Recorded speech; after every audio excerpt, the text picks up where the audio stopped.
El bon temps ha acompanyat durant un diumenge on Badalona ha posat el seu granet de sorra per ajudar a la natura.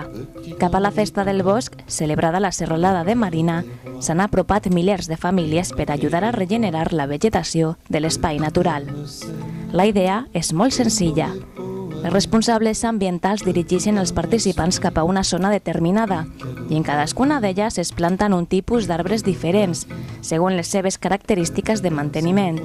Arbres que aguanten bé el clima mediterrani, això són alzines, aquí tens pins, allà tens llentiscle i al darrere tens marfull. Són arbres acostumats a això, a un règim molt irregular de pluviositat, molta sequera a l'hivern, molta sequera a l'estiu i amb pluges intermitents a la primavera i a la tardor.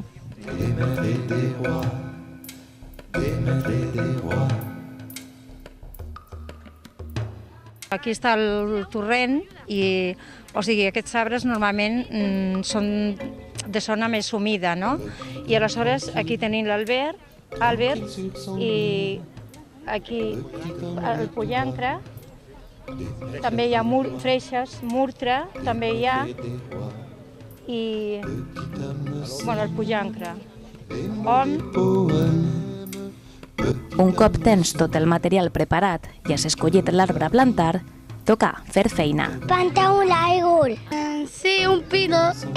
Primer fas un forat, después lo pones recto el árbol y fica com una terra especial i després l'hem regat.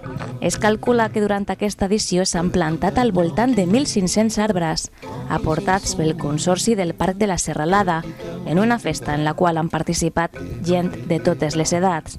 Els que repetixen... Desde que empezaron venimos cada año.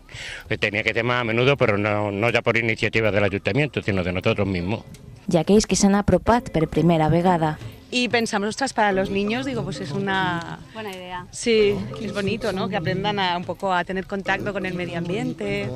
Y dijimos, pues venimos a plantar todos un árbol. L'objectiu és recuperar la vegetació de la serralada de Marina i promoure l'educació ambiental. Estem aportant el nostre gra de sorra a l'organització amb el que ells determinin.